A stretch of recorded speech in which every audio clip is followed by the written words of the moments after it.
So people come to me all the time and they say, Dave, what kind of products should I be selling on my shop with print on demand? I have no idea what your people want, but obviously I have some experience in this area. So I'm going to talk about the 5 most lucrative print on demand products that I have personally sold. Let's go. What's going on, everybody? My name is Dave Connery. I'm an artist and designer, and I'm trying to build generational wealth by living a 100% client-free creative business. And here sharing this stuff with you so that you can maybe go do the same. Anyway, so let's talk about print on demand. Something I've talked about many times in the past. And one of the questions that I get asked repeatedly from people is, what products should we start with, Dave? Is there anything better than T-shirts? And the answer is, yeah. There actually is. In fact, T-shirts are only number 3 on my list. And if you want to know what number 1 is, well, you're going to have to stick around. Starting at the bottom list, number 5. You see it right down there. Low-content books. If you're not familiar with low-content books, it's basically journals, memory books, sketch books, anything that has a very limited amount of content. Not storybooks, not nonfiction or fiction books. It's just like this one here. I don't know how well you can see it, but there's just a bunch of dots on there. That's just because I just wanted a grid-based thing that was just large as opposed to one of these small little pocket notebook things that people have. I have those too. I just wanted a big one. I've made a few different types of these in my time, and they all do not great. What usually happens is I'll talk about them, and people will be like, oh, I gotta have that. And then they go buy that one, and then I tell them about the next one that I have, and they're still working on the last one. Whenever I hear people talk about it, the one persistent conversation that I keep hearing over and over and over again is how you have to constantly be updating new stuff all the time. Maybe trying new niches, maybe trying different approaches, trying different designs, and doing all this stuff. My perception of doing print-on-demand KDP books, at least in the low-content book strategy, is that it's a rat race. I've got too many other things going on to worry about running on that kind of rat race, hamster wheel, whatever kind of rodent reference you want to make. Ain't nobody got time for that. So I'll make one occasionally, usually for my own benefit, and then I'll share it with other people, and if they want to go buy it, they can. But I'm not really out there trying to say, hey, come buy all my journals. I'm going to keep making journals until the sun dies. I guess if the sun dies, then we all die. Well, I digress. Number 4, art prints. I think I'm a pretty good artist.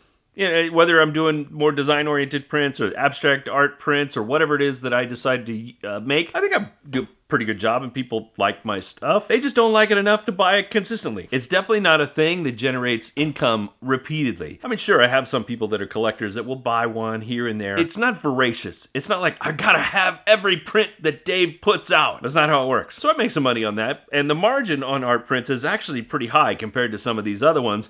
You can really make a good bank if you price them right and, have them, available in different sizes for people because they may want, a small one, they may want a bigger one, it just depends. And I'm already making the art, so it's really pretty easy for me to just throw up a new poster print anytime I decide, well, this one would make a good print, and then I share it with everybody, and maybe it works for them, and maybe it doesn't, and maybe it just sits on a shelf. At the end of the day, I'm going to make what I'm going to make, and if people like it, cool. If they want to buy a piece of art, cool. But if it doesn't strike them that well, then whatever. It's there. Like I said before, number 3 is T-shirts. And I'm not wearing one right now, and that's mostly because when I film now, I've decided to wear plain shirts because then I could do things like this, just as an effect, and that way it's like, wait, his shirt is backwards. You don't know that? I mean, ignore that back there just switched and was unreadable.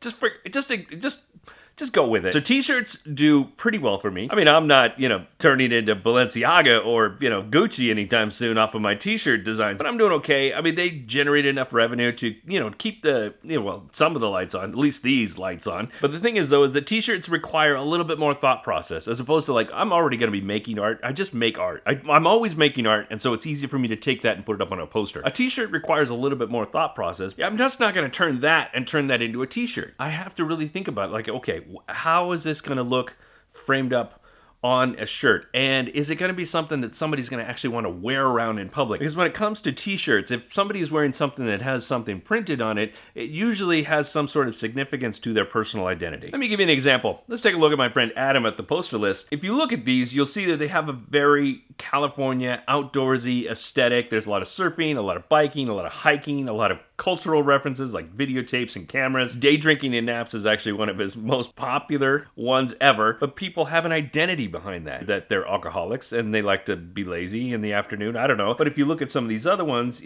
there's a lot of waves, a lot of beaches, a lot of trees, a lot of dinosaurs on bikes. What? The point being is that when people put on a T-shirt that has some sort of print on it, it's usually, it just identifies them a little bit. Hey, this is something that I believe in. And it may be cool and casual, it may be political, it may be all of those things, or none of those things, but really it's just about like saying like, I recognize enough about myself to put some of it here on display. When you come from a very abstract-oriented aesthetic, like in my design and in my art, that doesn't necessarily translate perfectly well onto t-shirts. People aren't clamoring for my work because of, you know, like they like how I collage things together. Some do, but not everybody's gonna buy that shirt. Adam sells the pants off of his shirts, which is a very strange metaphor, Dave, because he knows who his people are. I think I know my people too, but I don't know if I cater to them quite as well as Adam does. The number 2 print-on-demand product that brings me the most revenue every single year is mugs. Specifically, this mug right here. Again, I don't know if I could make a living off of just mugs, but this one helps quite a bit. That phrase right there resonates with a lot of people. It's kind of like the kick in the butt that people feel like they need, especially when they're trying to, you know, drink their hot, tasty beverage in the morning or evening. That little bit of a reminder to people that, like, hey, you got stuff to do. Let's get with it. It makes them feel good to see it. It makes them feel, you know, kind of like energized to move on. And so that's why that mug works. It goes back to the premise of the t-shirts. They like this mug because it represents their identity, or at least who they feel they want to be. They want to be the productive, enterprising person who, you know, drinks coffee out of mugs that have skulls on them and handwritten words and say, look, I'm doing good things, get out of my way. Unless you've got more coffee to fill up my mug. I do have some other mugs for sale, and some of these have sold okay. In fact, there is an updated one here that's doing the work, but that one hasn't sold nearly as well. And some of these other ones haven't sold nearly as well either, but yeah, they get sold every once in a while. And I think that just goes to show that whatever you make, no matter what it is, the journals, the prints, the shirts, the mugs, and all of those things, like 80% of that is going to make you 20% of the money, and 20% of those things are going to make you 80% of the money. I know that's super cliche for me to do the 80-20 rule, but it's absolutely 100% true, at least in my case. If the shirts keep the lights on, then the mug pays for the fancy equipment. So what do you think number 1 is? I bet you can't guess. Well, we kind of talked about this a little bit, sort of, kind of. It's still KDP, but instead of being a low-content book, it's a high-content book. I didn't plan very well. I kind of ran out of room. If you can't read that, it says Selling Art Online, and it is a book that I have for sale on Amazon, both in ebook format and also in print. I can't say for sure that the printed version of the book has been the best revenue generator, but I did go into it with the intention of doing both the ebook and the print book at the exact same time, and that has kept me well fed for a long time. Now, granted, I published this in 2013, so there's a considerable amount of the information in there that's a little bit outdated. In fact, I bring a point about that in the front of the book. There's no way that I could possibly keep up with the art market. This is what I believe at the time, and if you want to, you can actually go and look for new things, but really these things are available to us. In fact, I should probably be updating that book at some point, but I just haven't had the gumption to do it. Why do I think that book has done so well for me for so long? It's that I created a transformation within people. If they read that book and they go do something about it, they've changed their life. That's probably a good reason why I've started to move back into the idea of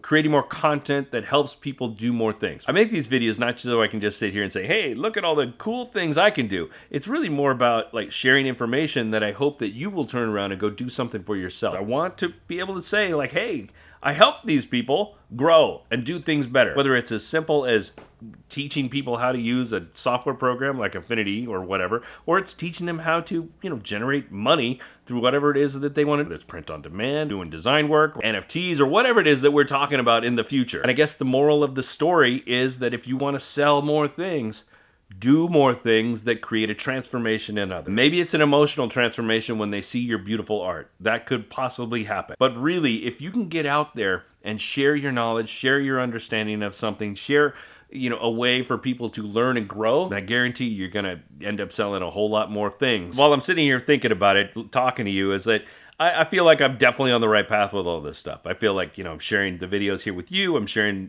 courses that I create. I'm sharing the products that I make that help other people make products, all my digital stuff.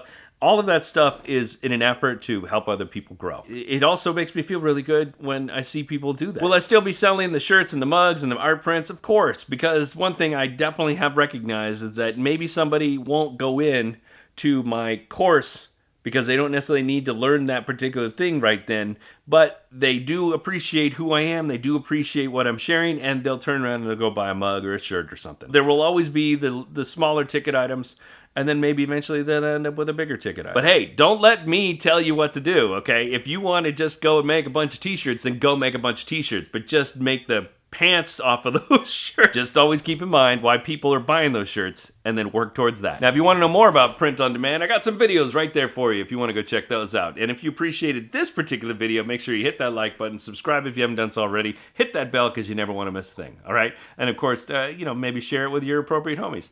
That's it, kids. I'm going to get it. Remember, be good today, be better tomorrow. See ya.